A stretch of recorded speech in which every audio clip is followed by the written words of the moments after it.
नमस्कार दोस्तों, हमारे चैनल में आप सभी का स्वागत है। मेरा नाम सिया है और कभी मेरी जिंदगी भी मासूम मुस्कानों और छोटे छोटे सपनों से भरी थी।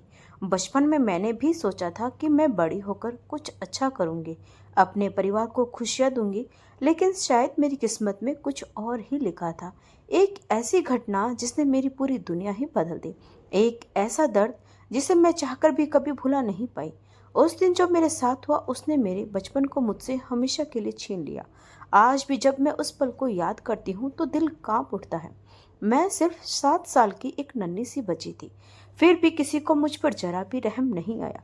काश उस दिन मेरी माँ मेरा मेरा हाथ कसकर थामे रखती तो शायद मेरी जिंदगी इतनी दर्दनाक न बनती। मेरा संबंध एक बेहद गरीब परिवार से था, जहाँ हर दिन 2 वक्त की रोटी जुटाना भी एक संघर्ष था।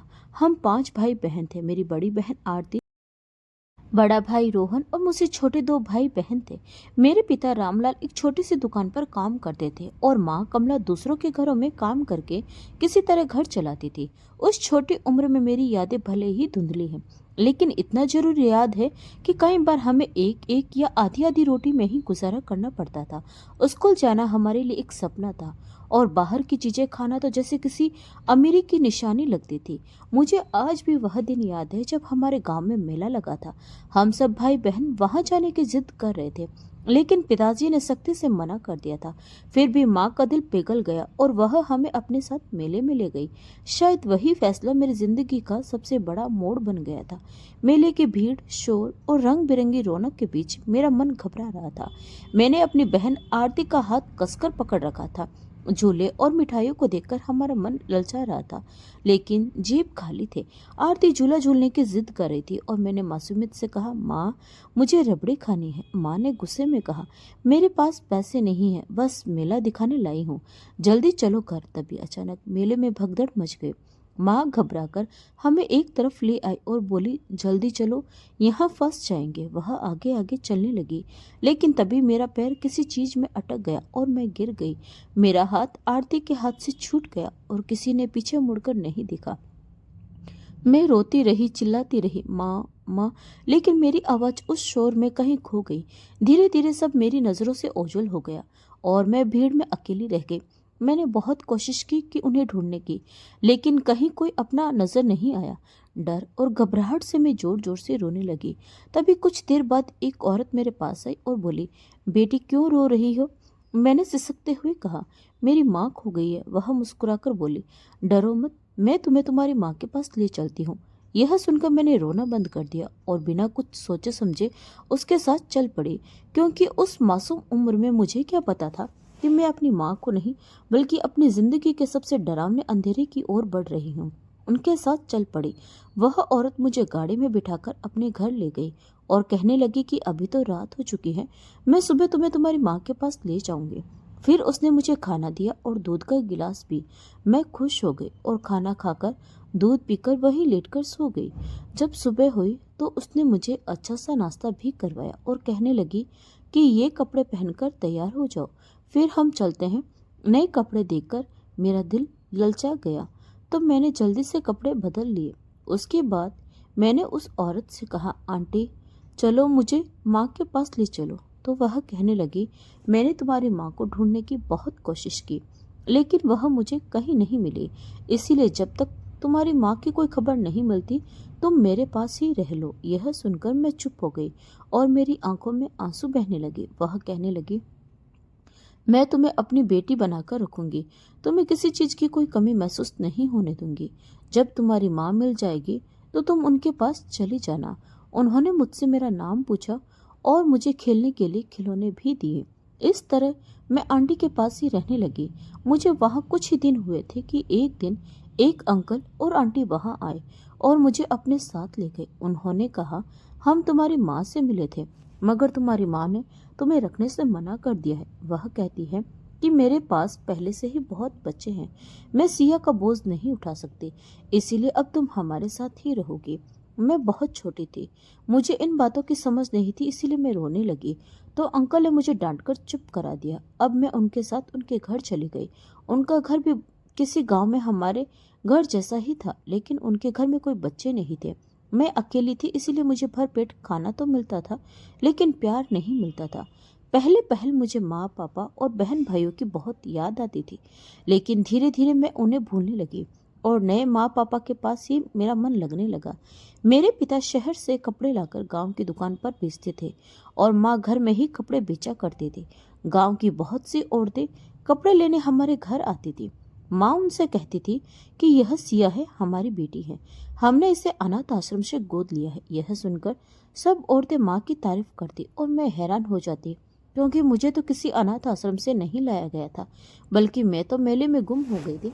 फिर मुझे अपनी माँ की याद आती, जिसने मुझे अपने पास रखने से मना कर दिया था, और मैं अपनी ही माँ से नफरत करने लगी थी।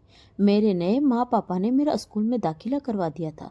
हमारा गांव छोटा था, लेकिन वहाँ स्कूल था और मैं वहीं पढ़ने लगी। माँ सारा दिन घर के काम और कपड़े बेचने में व्यस्त रहती थी और पिता अपने काम में लगे रहते थे। मुझे समझ नहीं आता था कि ये लोग मुझे अपने साथ क्यों लाए, क्योंकि उन्हें मुझसे कोई खास लगाव नहीं था। दोनों अपने अपने कामों में व्यस्त रहते थे। वे मुझे बेटी बनाकर तो ले आए थे, लेकिन बेटियों जैसा प्यार नहीं देते थे। जैसे जैसे मैं बड़ी होती गई, मुझे पता चला कि उनकी शादी को 14 साल हो चुके थे, लेकिन उनके कोई संतान नहीं थी, इसीलिए वे मुझे अपने घर ले आए थे। समय इसी तरह गुजरता गया। मुझे अपनाने वाले अपनी जिंदगी में इतने व्यस्त थे कि मुझे समय ही नहीं देते थे। मैं भी अपनी पढ़ाई और थोड़े बहुत घर के कामों में लग गई थी। मेरे पिता बहुत गुस्से वाले थे और माँ को छोटी छोटी बातों पर डांटते रहते थे। मुझ पर कम ही गुस्सा करते थे, लेकिन पिता का सारा गुस्सा माँ पर निकलता और माँ अपना गुस्सा मुझ पर निकालती थी। वह मुझे मारती तो नहीं थी, लेकिन अपनी बातों से मेरा दिल जरूर दुखाती थी। मैं अक्सर सोचती कि अगर इन्हें औलाद की जरूरत ही नहीं थी तो मुझे यहाँ क्यों लाए, शायद लोगों की बातों से बचने के लिए। लेकिन मेरे इन सवालों का जवाब मुझे कभी नहीं मिला। समय यूं ही बीतता गया और मैं जवान हो गई। मैंने 10वीं कक्षा तक पढ़ाई कर ली थी और मैं पढ़ने में बहुत तेज थी। मैंने पिता से कहा कि मैं आगे पढ़ना चाहती हूँ, मुझे शहर भेज दे, लेकिन पिता ने साफ मना कर दिया और कहा, हमारे घर में बेटियां इतना नहीं पढ़ती, इसलिए मैं तुम्हें आगे नहीं पढ़ा सकता। यह सुनकर मैं चुप हो गई और माँ पिता से कम बात करने लगी। कुछ दिनों बाद जब पिता ने महसूस किया कि मैं उदास रहने लगी हूँ, तो वह मेरे उदासी की वजह समझ गए। वह समझ गए कि मैं आगे पढ़ना चाहती हूँ। इस बात का मेरे ऊपर इतना असर हुआ था कि मेरी सेहत भी खराब रहने लगी थी, क्योंकि मैंने खाना पीना भी कम कर दिया था और किसी भी काम में दिलचस्पी नहीं लेती थी। जब पिता ने मुझे इस शर्त पर शहर भेजने का फैसला किया कि मैं कभी भी उनका विश्वास नहीं तोड़ूंगी, मैंने उनसे वादा कर लिया, तो उन्होंने मुझे शहर में उसी आंटी के पास भेज दिया जिनके पास से वे मुझे अपने घर लेकर आए थे। आंटी अब पहले से बूढ़ी हो गई थी, लेकिन अभी भी अकेली ही रहती थी। उनके काम काज के लिए घर में नौकर मौजूद थे, फिर भी वह पूरे दिन अकेले ही रहती थी। वहां रहने के कुछ दिन बाद मुझे पता चला कि आंटी अपना एक मैरिज ब्यूरो चलाती है और जिन शादीशुदा जोड़ों को बच्चे की जरूरत होती है, उन्हें कहीं न कहीं से बच्चे उपलब्ध कराती है। मुझे हैरानी होती थी कि ये बच्चे उनके पास आते कहाँ से हैं। एक दिन मैंने हिम्मत करके उनसे यह सवाल पूछ लिया। मेरे सवाल पर आंटी पहले थोड़ा घबरा गई, फिर बोली, जिन बच्चों के माँ बाप नहीं होते वे अनाथ होते हैं। ऐसे बच्चे कुछ लोग मेरे पास पहुंचा देते हैं। आजकल का समय भी खराब है, कई लड़कियां शादी से पहले ही माँ बन जाती हैं और वे अपने बच्चों को जन्म से पहले ही खत्म करना चाहती है। लेकिन मुझे जब इसकी खबर मिलती है तो मैं उन्हें समझाती हूँ कि 9 महीने तक बच्चे को रखो, किसी को पता नहीं चलेगा, और जैसे ही बच्चा जन्म ले मुझे दे देना, बदले में मैं उन्हें कुछ पैसे भी दे देती हूँ। इस तरह बच्चों की जिंदगी भी बच जाती है और बे औलाद जोड़ों का भी भला हो जाता है। आंटी की बातें सुनकर मुझे अच्छा लगा कि वह इतना अच्छा काम कर रही है। उन्होंने घर में ही एक कमरे को अपना ऑफिस बना रखा था। मैंने उनसे कहा कि पढ़ाई के साथ साथ मैं उनके काम में भी मदद कर सकती हूँ। उन्होंने मुझे अपने साथ हिसाब किताब के लिए रख लिया, क्योंकि मेरी अंग्रेजी अच्छी थी और मैं गणना में भी तेज थी। अब मैं धीरे धीरे उनका काम समझने लगी। कॉलेज से जब भी घर लौट तो उनके ऑफिस में काम करती, फिर शाम को थोड़ा पढ़ती और उसके बाद उनके साथ बैठकर बातें करती, फिर अपने कमरे में चली जाती। यही मेरी दिनचर्या बन गई थी। इसी तरह 1 साल बीत गया और इस दौरान मैं 4-5 बार ही गांव गई, क्योंकि पिता हर 2-3 हफ्ते में शहर आते और मुझसे मिलकर चले जाते।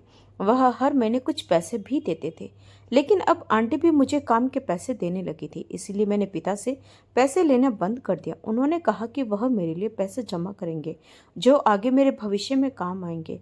मैं उनकी बात समझ गई थी, लेकिन मैं अभी शादी के बारे में नहीं सोचना चाहती थी क्योंकि मुझे आगे पढ़ना था। इसी बीच कॉलेज में मेरी एक लड़के से दोस्ती हो गई।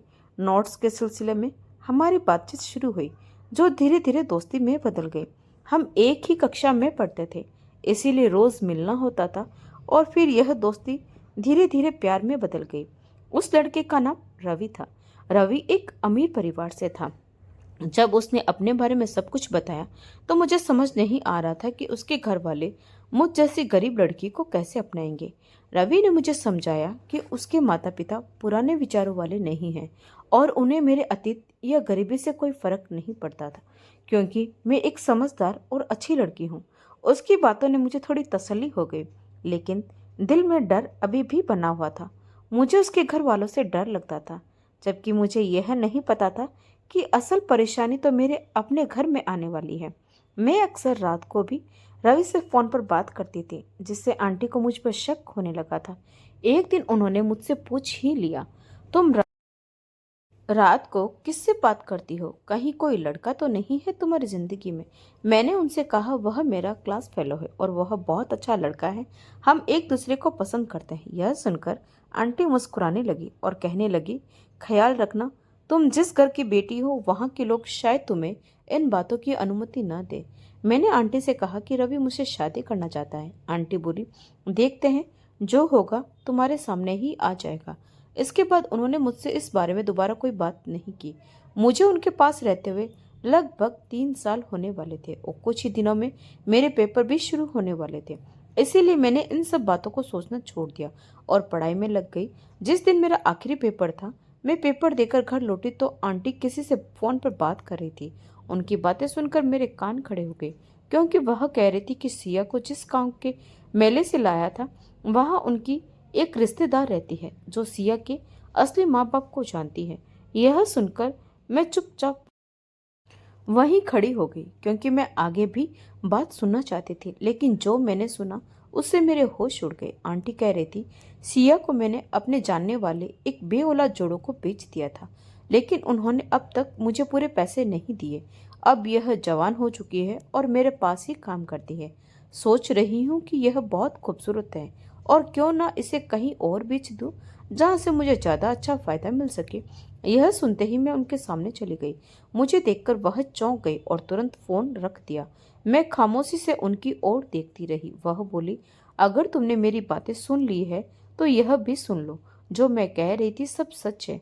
तुम्हारे मम्मी पापा ने मुझसे रकम तय की थी, जिसका कुछ हिस्सा अब भी बाकी है। अब तुम ही बताओ, मुझे वह पैसे मिलेंगे या मैं अपने तरीके से वसूल करूं? यह सुनकर मैं वहीं कुर्सी पर गिर पड़ी और हाथ जोड़कर उनसे विनती करने लगी, भगवान के लिए मेरे साथ ऐसा मत कीजिए। मैं आपको पूरा पैसा दे दूंगी। अगले ही दिन पिता मुझे लेने आ गए। मैंने आंटी के सामने उनसे पूछा, मुझे कितने पैसों में खरीदा था जो अब तक आपने नहीं दिए? पिता यह सुनकर हैरान रह गए और मेरी तरफ देखने लगे। उन्हें समझ नहीं आ रहा था कि मुझे यह सब कैसे पता चला, तो मैंने उन्हें सारी बात बता दी। पिता ने आंटी से कहा, मैं आपके सारे पैसे दे चुका हूँ, अब आप किन पैसों की बात कर रही हैं? और यह सब बातें सिया के सामने कहने की क्या जरूरत थी? आंटी बोली, जो पैसे तुमने दिए थे तब यह बहुत छोटी थी। मुझे क्या पता था कि बड़ी होकर इतनी खूबसूरत हो जाएगी। अब और पैसे दो, नहीं तो मैं अपने तरीके से कमा सकती हूँ। मैं वहाँ ऐसे खड़ी थी जैसे कोई सामान हूँ जिसकी बोली लग रही हो। मेरी आंखों में आंसू बह रहे थे। पिता गुस्से में आ गए और बोले, अगर आपने ऐसा कुछ किया तो मैं पुलिस में शिकायत कर दूंगा और आपका सारा काला धंधा उजागर कर दूंगा। यह सुनते ही आंटी थोड़ा डर गई। मैं भी हैरान थी कि ये किस काले धंधे की बात कर रहे हैं। पिता बोले, मैं इसे अपने साथ लेकर जा रहा हूँ, अब यह आपके आपके पास नहीं रहेगी। तभी आंटी ने गुस्से में आकर रवि के बारे में सब बता दिया। आपकी बेटी को नए कारनामे कर रही है। यह सुनकर पिता और ज्यादा गुस्से में आ गए और मुझे लेकर गांव आ गए। गांव जाकर उन्होंने माँ को सब बता दिया। माँ मुझे मारने लगी और पिता से बोली, मैंने कहा था ना, पराया खून कभी अपना नहीं होता। देखो यह लड़की हमें क्या दिन दिखा रही है। पिता बोले, ऐसा कुछ नहीं होगा, 1 हफ्ते के अंदर इसकी शादी कर दूंगा। अगर यह हमें पराया दिखा सकती है तो मैं भी इसे दिखाऊंगा कि पराया होना क्या होता है। आज तक मैंने इसका बाप बनकर परवरिश की है, अब यह मेरी ना मानने का अंजाम भुगतेगी। यह कहकर उन्होंने मुझे कमरे में बंद कर दिया। उस दिन मैं बहुत रोई, क्योंकि सारी जिंदगी में अपने असली माँ बाप को कोसती रही और यह सोचती रही कि उन्होंने मुझे जानबूझकर छोड़ दिया। लेकिन सच्चाई यह थी कि शायद वह आज भी मेरे लिए तड़प रहे होंगे। आंटी ने मुझे मेले से अगवा किया था और फिर पैसों के लिए इन लोगों को बेच दिया था, जिन्होंने मुझे कभी सच्चा प्यार नहीं दिया। इससे अच्छा तो यह होता कि मुझे मार ही देते। अब कुछ भी बदल नहीं सकता। मुझे यह भी नहीं पता था कि मैं किस गांव की हूँ और मेरे असली माँ बाप कौन है। यही सब सोचते सोचते मेरा दिमाग सुन्न हो गया था। मेरे रोने धोने का किसी पर कोई असर नहीं हुआ और पिता ने किसी से मेरा रिश्ता तय कर दिया। मैं बहुत रोई, गिड़गिड़ाई, उनके आगे हाथ जोड़कर कहा, मैं रवि से बहुत प्यार करती हूँ और वह बहुत अच्छा लड़का है और मुझे भी वह बहुत प्यार करता है। मेरे साथ यूं जबरदस्ती मत कीजिए। लेकिन मेरे मुंह से किसी गैर लड़के का नाम सुनकर पुराने विचारों वाले पिता गुस्से से दहाड़ उठे। उन्होंने मेरे गाल पर जोरदार थप्पड़ मारा, जिससे मैं लड़खड़ाकर गिर पड़ी। वह बोले, जहां तेरी शादी तय हुई है वही तेरी शादी होगी और शादी के बाद तेरा हमसे कोई संबंध नहीं रहेगा। हम पहले ही बेऔलाद थे और तुझे उस घर में भेजने के बाद भी वैसे ही रह लेंगे। फिर जैसा उन्होंने कहा था, 1 हफ्ते के अंदर मेरी शादी कर दी गई। रवि के प्यार को दिल में दफन करके मैं पंकज की पत्नी बनकर उसके घर आ गई। पंकज एक बहुत गरीब परिवार से था। वह अपने माँ का इकलौता बेटा था। उसके पिता का देहांत हो चुका था और उसकी माँ ही घर में थी, जो मेरा जीना मुश्किल करने के लिए जैसे जिंदा थी। पंकज उम्र में मुझसे लगभग 2 गुना था और उसका रूप रंग भी मुझे बिल्कुल पसंद नहीं था। मुझे समझ नहीं आता था कि पिता ने मेरी शादी उससे क्यों कर दी। अगर मैं उनकी सगी बेटी होती तो क्या शायद वह कभी ऐसा न करते। उन्होंने जैसे मेरी जिंदगी को नरक बना दिया था। मेरे साथ बहुत कठोर स्वभाव की थी, हर वक्त कुछ न कुछ ताने देती रहती, जिससे मेरा दिमाग खराब हो जाता। शादी के शुरुआती दिनों में मैंने बहुत कोशिश की कि सब कुछ ठीक हो जाए, लेकिन पंकज अनपढ़, रूढ़िवादी और संकीर्ण सोच वाला इंसान था। अगर मैं थोड़ा सज धज कर घर में बैठती तो वह मुझ पर शक करता और कहता, किससे मिलने जा रही हो जो इतना तैयार होकर घूम रही हो? यह शरीफ औरतों के लक्षण नहीं होते। उनकी ऐसी बातें सुनकर मेरे मन में उसके लिए नफरत बढ़ती चली गई। धीरे धीरे मैंने उनसे बात करना बंद कर दिया। अब वह मुझ पर हाथ भी उठाने लगा था। वह अपनी माँ के बहकावे में आकर मुझे पूरी रात मारता पीटता। एक दिन तो उसने हद ही कर दी। अपनी माँ के कहने पर उसने मुझे डंडों से पीटा। उस दिन मेरे अंदर गुस्सा और नफरत की आग भड़क उठी। मैंने उसके हाथ से डंडा छीन लिया और जाकर अपनी सास के सामने खड़ी हो गई। गुस्से में डंडा उठाकर बोली, अगर आज के बाद मुझसे पंगा लिया तो मैं यही डंडा तुम्हारे सिर पर मारकर फोड़ दूंगी। बहुत सह लिया मैंने तुम लोगों के जुर्म, अब और नहीं। मैं इतनी जोर से चिल्लाई कि पंकज और उसकी माँ दोनों सहम गए। मैं उस वक्त एक घायल सैनिक की तरह लग रही थी। मेरी सास मेरा यह रूप देखकर डर गई और कमरे में जाकर बंद हो गई। उसके बाद उसने बोलना काफी कम कर दिया। जब सास ने पंकज को भड़काना बंद किया तो वह भी थोड़ा शांत हो गया, लेकिन मैंने खुद को कमरे तक ही सीमित कर लिया। मैं केवल तभी बाहर निकलती जब खाना बनाना होता। खाना बनाकर अपना हिस्सा लेकर वापस कमरे में चली जाती। एक दिन मैंने घर से भागने का फैसला किया और मुझे मौका भी मिल गया। मेरी सास के रिश्तेदारों के यहाँ शादी थी, तो मैंने अपनी तबीयत खराब होने का बहाना बना लिया। जब दोनों माँ बेटे शादी में चले गए तो मैंने अपना बैग तैयार किया और घर से निकल गई। मैं उसी शहर पहुंच गई जहां मैं पहले पढ़ती थी। वह शहर और उसके रास्ते मेरे लिए अनजान नहीं थे।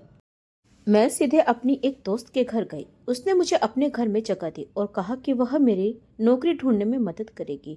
मैं करीब 1.5 हफ्ते तक उसके घर रही। फिर उसके पिता ने अपने जानने वालों से बात करके मेरी एक इंटरनेशनल कंपनी में नौकरी लगवा दी। मैं बहुत ज़्यादा पढ़ी लिखी नहीं थी, लेकिन मेरी अंग्रेजी अच्छी थी। इसी वजह से मुझे वह नौकरी मिल गई। नौकरी शुरू होने के बाद मैं हॉस्टल में शिफ्ट हो गई और एक अच्छे वकील की मदद से पंकज के घर तलाक का नोटिस भी भेज दिया, क्योंकि मुझे पता था कि पंकज जैसा इंसान मुझे आसानी से नहीं छोड़ेगा। इस शहर में आने के बाद रवि की याद मुझे बहुत सताने लगी। शादी के बाद मैंने उसे सारे रिश्ते तोड़ दिए थे, क्योंकि मुझे लगता था कि अब उसके बारे में सोचना भी गलत है। लेकिन मैं उसे अपने दिल से निकाल नहीं पा रही थी। मन करता था कि एक बार उससे बात करूं, लेकिन फिर सोचती कि मैं एक शादीशुदा औरत हूं, वह मुझे क्यों अपनाएगा। यही सोचकर मैं खुद को रोक लेती। नौकरी करते हुए 1 महीना पूरा हुआ तो कंपनी के मालिक ने मुझे ऑफिस में मीटिंग के लिए बुलाया। वह मेरे काम से बहुत खुश था। जब मैंने कंपनी ज्वाइन की थी तो वह विदेश में था, इसीलिए उनसे मुलाकात नहीं हो पाई थी।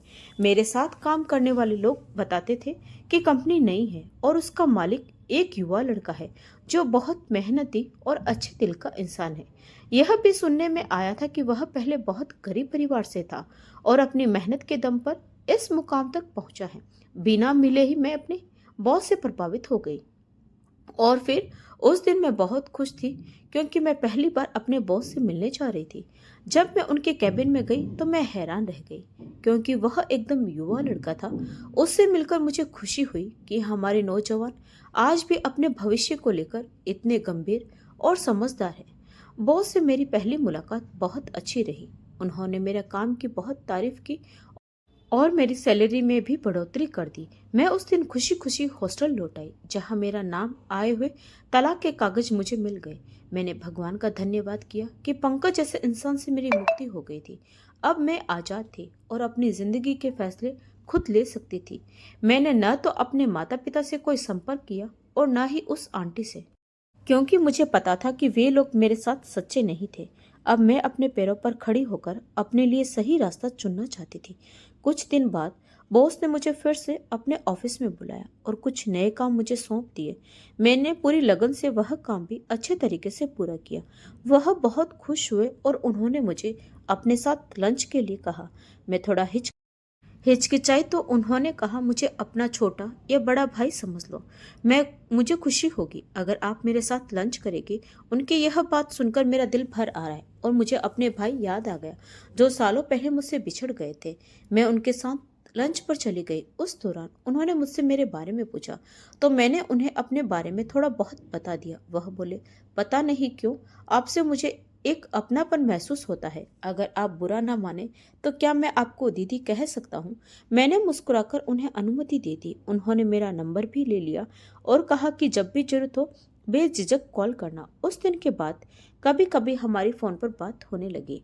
एक दिन जब मेरी तबीयत बहुत खराब थी और मैं ऑफिस नहीं गई तो उनका फोन आया। वह बोले, मैं आपके हॉस्टल के बाहर हूँ, आप नीचे आ जाइए, मैं आपको डॉक्टर के पास ले चलता हूँ। मैंने मना किया लेकिन वह नहीं माने। मैं नीचे आई। मुझे तेज बुखार था। वह मुझे क्लिनिक ले गए, डॉक्टर से दवा दिलवाई और वापसी में मुझे खाना भी खिलाया। खाने के दौरान उन्होंने अपनी फैमिली के बारे में बताया कि वह एक गांव से है, 5 भाई बहन हैं, माता पिता अब नहीं रहे, बहनों की शादी हो चुकी है, बड़ा भाई भी शादीशुदा है लेकिन वह शहर में अकेले रहते हैं, लेकिन भाई बहनों से मिलने जाते रहते हैं। उसकी बातें सुनकर मैं सोच में पड़ गई। मैंने उनसे पूछा, आपकी कितनी बहनें हैं। उन्होंने कहा, 3 बहनें हैं, लेकिन मैं सिर्फ 2 से ही मिलता हूँ क्योंकि एक बहन बचपन में ही खो गई थी। यह सुनते ही मैं खड़ी हो गई और अनायासी उसके नाम से उन्हें पुकार बैठी, विभू।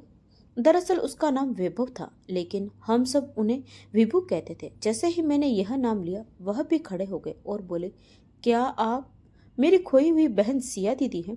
मेरी आवाज रुक गई। मैं बस रोती रही। उन्होंने मेरे सिर पर हाथ रखकर मुझे चुप कराया और मुझे अपने घर ले गए। उन्होंने बताया कि जब मैं खोई थी तब माता पिता ने मुझे बहुत ढूंढा लेकिन मैं कहीं नहीं मिली। वे जब तक जिंदा रहे मुझे खोजते रहे और मेरी याद में ही इस दुनिया से चले गए। मैंने उनसे अपने भाई बहनों के बारे में पूछा तो उन्होंने सबके बारे में बताया। मैंने कहा कि मैं सबसे मिलना चाहती हूँ। उन्होंने कहा, बड़ा भाई भी इसी शहर में रहता है और दोनों बहनों को भी वहीं बुला लिया जाएगा। सिर्फ बड़ी दीदी गांव में रहती है। मेरा दिल उनसे मिलने के लिए बेचैन हो उठा। यह सब किसी चमत्कार से कम नहीं था कि मुझे अचानक मेरा परिवार मिल गया। फिर उन्होंने मुझसे मेरी पूरी कहानी पूछी तो मैंने उनसे सब कुछ बता दिया। यह सुनकर उन्हें बहुत दुख हुआ लेकिन उन्होंने भगवान का शुक्रिया भी किया कि मैं उन्हें मिल गई। उन्होंने मुझे नौकरी छोड़ने को कहा। अब तुम घर पर आराम करो, तुम्हारा भाई है ना। यह सुनकर मैं मुस्कुरा दी। उन्होंने बड़े भाई को फोन किया और सारी बात बताकर दोनों बहनों को भी बुला लिया। हम सब मिले, गले लगे और बहुत देर तक रोते रहे। फिर लंबे समय तक बातें होती रही। बड़ी भाभी बहुत अच्छी थी, उन्होंने हमें बहुत प्यार दिया। फिर एक दिन उन्होंने मेरे आगे की जिंदगी के बारे में पूछा।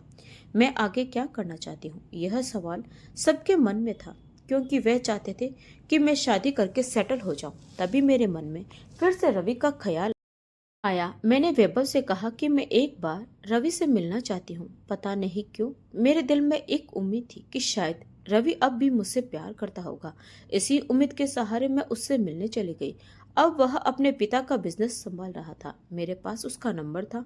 कॉल करते समय मेरी उंगलियां कांप रही थी, लेकिन मैंने हिम्मत करके नंबर डायल किया। मेरी आवाज़ सुनकर वह खुश हो गया। मैंने उसे मिलने के लिए एक होटल में बुलाया। जब हम आमने सामने आए तो हम दोनों बहुत खुश हुए। उसकी आंखों में भी एक चमक थी। बातचीत के दौरान मैंने उसे अपनी पूरी कहानी बता दी, लेकिन जैसे ही उसे मेरी शादी और तलाक के बारे में पता चला, उसके चेहरे की वह चमक अचानक गायब हो गई। वह बोला, दरअसल मेरे माता पिता ने मेरा रिश्ता तय कर दिया है और कुछ ही दिनों में मेरी शादी होने वाली है। मैं समझ गई कि रवि एक तलाकशुदा लड़के से शादी नहीं करना चाहता। मैंने अपने दिल के जज्बातों को वहीं दबा दिया। जब वह अपनी जिंदगी में आगे बढ़ रहा था, तो मैं उसके रास्ते में क्यों रुकावट बनती। मेरे भाई बहनों ने मुझ पर बहुत जोर डाला कि मैं भी शादी कर लूं, लेकिन अब मेरा मन इन रिश्तों से उठ चुका था। मैंने साफ मना कर दिया कि मैं शादी नहीं करना चाहती। बहुत समझाने के बाद भी मैं नहीं मानी और आखिरकार सबको मेरी जिद के आगे झुकना पड़ा। कुछ समय बाद हमने मिलकर विभव की शादी की। वह शादी मेरी जिंदगी का सबसे यादगार पल बन गई, क्योंकि उस दिन मेरा पूरा परिवार मेरे साथ था। आज मेरी जिंदगी में किसी चीज की कमी नहीं है, फिर भी दिल में एक खालीपन है। शायद मैं रवि को अपने दिल से कभी निकाल नहीं पाई और शायद कभी निकाल भी नहीं पाऊंगी। तो दोस्तों, आपको यह कहानी कैसी लगी कमेंट करके जरूर बताएं। और अगर कहानी अच्छी लगी हो तो प्लीज़ वीडियो को लाइक, शेयर और सब्सक्राइब जरूर करें। तो मिलते हैं एक और नई कहानी के साथ। तब तक के लिए आप सभी का बहुत बहुत धन्यवाद।